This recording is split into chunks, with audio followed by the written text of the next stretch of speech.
हाय नमस्कार मंडळी, कशी आहात? चला तर तुमच्या सगळ्यांचं स्वागत आहे माझ्या एका नवीन आणि मोठ्या व्लॉगमध्ये.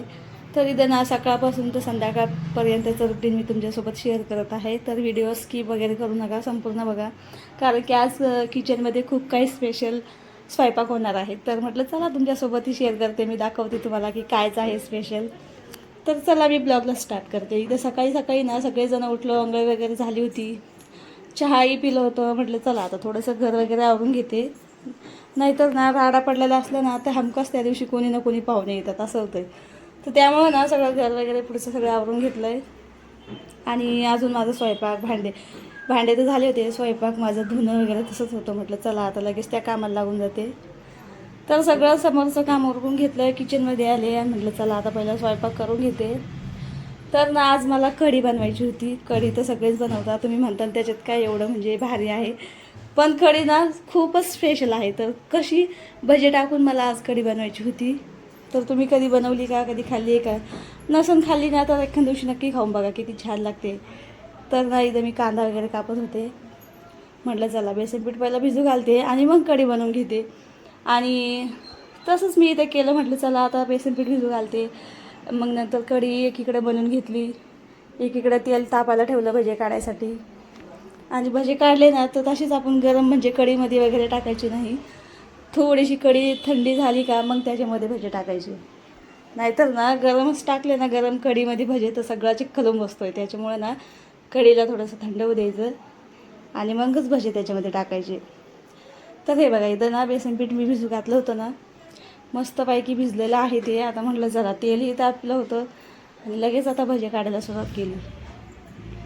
तर ना सकाळी सकाळी मला हे जेवण आज बनवायचं होतं. नेहमी तर आपण सगळेजण संध्याकाळी खातात, पण म्हटलं चला आज सकाळी माझ्याकडं काही म्हणजे काम वगैरे नव्हतं, थोडंसं वेळ होता माझ्याकडे भरपूर. तर म्हटलं चला आज हेच जेवण बनवते. नेहमी तर आपण हेच भाजीपाला वगैरे खातो.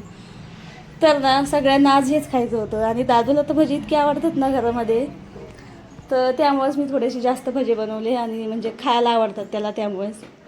तर हे नरडे बी म्हणजे आणले होते, ही आवडतात सगळ्याला घरामध्ये, हे तर मला बी आवडतात. तर म्हटलं चला हे तळून घेते. तर आमच्या इकडे याला नरडे पोंगे असं म्हणतात, तुमच्या इकडे याला काय म्हणतात ते सांगा नक्कीच. तर हे बघा इथं भज्या वगैरे काढून घेतले. आता ना थोडीशी कढी मी थंडी होऊ दिली होती आणि मग त्याच्यामध्ये भजे सोडले. तर कढी बी इतकी छान झाली आपली. हे बघा एकदम म्हणजे जास्त पातळही करायची नाही, जास्त घट्टही करायची नाही खूप. हे बघा तुम्हाला एकदम म्हणजे असं कॅमेरापाशी नेऊन दाखवलं मी कसं झालं आहे. तर ना इथं आता माझं हे कढी वगैरे सगळी ओके झाली होती. आता माझ्या राहिल्या होत्या फक्त पोळ्या. तर म्हटलं चला याच्यासोबत ना पुरीही खातात बरं का, पण ना इतकं ऊन पडतं आहे, उन्हामुळे पुरी वगैरे काही जमत नाही.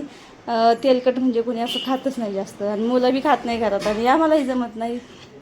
तर म्हटलं चला याच्यासोबत ना पोळ्याच छान लागतात, आपण पोळ्याच खाऊया. तर इथं लगेच पीठ मळून घेतलं, पोळ्या वगैरेही टाकायला लागले आणि आता फक्त जेवण वगैरेच राहिले. तर म्हटलं चला आता जेवण ना दीदीचे पप्पा आल्यावरच करून घेऊ. पण आज त्यांचंही खूप म्हणजे काम जरा जास्त उशीर लोक चालू होतं, त्यामुळे ते काय लवकर आले नाही. तर आज जेवायला दादू, दीदी आणि मी, आम्ही तिघंच जण होतो. आणि हा ब्लॉग ना सकाळपासून तर संध्याकाळपर्यंतचा आहे. भरपूर म्हणजे अशी कामं असतात आपल्या घरामध्येच की जे सकाळपासून तर आपण संध्याकाळपर्यंत चालूच असतात आपले. तर म्हटलं चला आहे माझ्याकडे वेळ तर मोठं चांगलं याचा ब्लॉग बनवून घेते. नाही तर नेहमी तर माझे शॉर्ट व्हिडिओ जास्त आहेत आणि तुम्ही बघताय. तर हे ना शॉर्ट मी टाकलेला आहे, तोही बघा. तो आधीच टाकला आहे मी, पण मग याला जास्त थोडासा वेळ लागला. तर म्हटलं चला आता इथं स्वयंपाक वगैरे तर माझा झाला होता, तर गॅस वगैरे पुसून घेत होते. नाही तर काय होतं जेवण झालं की मला कामाचा इतका कंटाळा येतो ना नंतर, त्यामुळे मी जेवणाच्या आधी सगळं काम करून घेते आणि मग जेवण करून घेते. तर आधी ना मी सगळं इकडलं किचनमध्येच आवरून घेत होते. म्हटलं चला नंतर ना खूप मग मुंग्या वगैरे असं काही बी होतच तिथं. उन्हाळ्यात तर जास्तच मुंग्या होतात बरं का घरामध्ये. तर इथं ना स्वयंपाक झाला, गॅस पुसून घेतला, ओटाही पुसून घेतला. म्हटलं चला आता सगळे तर माझे काम झालेले आहेत, आता जेवायला काही हरकत नाही. नाही तर कामाच्या आधी जेवण केलं ना तर खूप कंटाळा येऊन जातो. तर इथं दीदी मी जेवायला होते, दादू तर आधीच जेवण म्हणजे भजे काढूस तर त्याचं चालूच होतं, मम्मी दे मम्मी दे. तर म्हटलं चल बाबा तुला लगेच जेवणच देते मी. तर दादू ना आधीच जेवण करून घेतलं. तर राहिली होती दीदी आणि मी, त्याला एक ताटही वाढून ठेवलं, पण तो काही जेवायला लवकर आलाच नाही. तर म्हटलं चला दीदी आणि मी मस्त जेवून घेतलं आहे. आणि इतकी छान कढी झाली होती ना, खरंच भाजी टाकून एखाद्या दिवशी नक्कीच तुम्ही बी करून बघा. म्हणजे कधी खाल्ली आहे का तेही मला सांगा कमेंट करून. कारण की म्हणजे मी नेहमी मला आवडते तर मी बनवत असते, पण मी काही असं व्लॉग वगैरे कधी बनवलं नाही. तर माझ्या लक्षात आलं की आपण म्हणजे दाखवायला पाहिजे तुम्हालाही. तुम्ही कधी बनवलं आहे की नाही मला नक्कीच सांगा. तर खरं तर तुम्हाला दाखवण्यासाठीच आजचा व्लॉग बनवला आहे की कढी अशीही बनवते. सगळ्यांना माहीत आहे बरं का, पण म्हणजे कोण लोकांना माहीत नसते. तर इथं जेवण वगैरे सगळं झालं आहे. म्हटलं चला आता थोडासा आरामही केला होता जेवण झाल्यावर. तर माझं आता हे काम राहिलं होतं, एक गहू वगैरे मला दळण करायचं होतं, दळण नव्हतं. म्हटलं चला दळण करून घेते.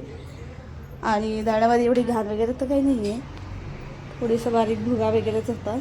घाण नसली तरी त्याच्यामध्ये ना गहू म्हणजे मशीनं वगैरे काढतात ना, तर त्याच्यामध्ये खूप असं म्हणजे मातीचे ढेकळं वगैरे येत असतात. तर त्यामुळे त्याला म्हटलं चला एकदा चाळून घेते. आणि याच्यातच ते आपण ज्याची लापसी बनवतो ना, मी एक व्हिडिओ टाकला आहे बघा, त्याच्यामध्ये बनवली. तर ह्याच्यामध्येच बारीक भुगा निघला ना गव्हाचा. याची इतकी छान लापसी होते ना, खरंच म्हणजे खूप टेस्ट बी लागते खायला. तर मी तो व्हिडिओ टाकला आहे, नक्कीच बघा तो. आणि म्हणजे दाखवलं त्यात कशी बनवतात कशी नाही सगळं काही. तर इथं आता दळण वगैरे झालं होतं. म्हटलं चला आता भांडे राहिले होते, जे काही दुपारी जेवणं वगैरे काय केले तेही भांडे होते अजून. म्हटलं चला आता हे भांडे वगैरे घासून घेते आणि लगेच संध्याकाळचा स्वयंपाकाचा टाईम, चहाचा टाईम असं होऊन जातं. तर भांडे वगैरे इथं घासले. आता मला करायचा होता चहा. म्हटलं चला आता चहा करते. आणि आता संध्याकाळचा स्वयंपाक वगैरे तर काही दाखवत नाही आहे, नाही तर मग खूप मोठा माझा ब्लॉग होऊन जाईल. तर चहा वगैरे इथं टाकला. तुम्हाला ब्लॉग कसा वाटला मला नक्कीच सांगा कमेंट करून. आवडला असेल तर लाईक आणि सबस्क्राईब करायला विसरू नका. आणि असेच मोठे छान छान ब्लॉग माझे येतील. छोटेही शॉर्ट ब्लॉगही माझे भरपूर येतात, तेही बघत जा, तेही खूप छान आहे. आणि त्यालाही सबस्क्राईब करा. कसा वाटला कसं नाही तेही सांगा. आणि माझी अशीच काही रेसिपीची ब्लॉग असतात. तर चला मग भेटूया पुढच्या व्हिडिओमध्ये. बाय.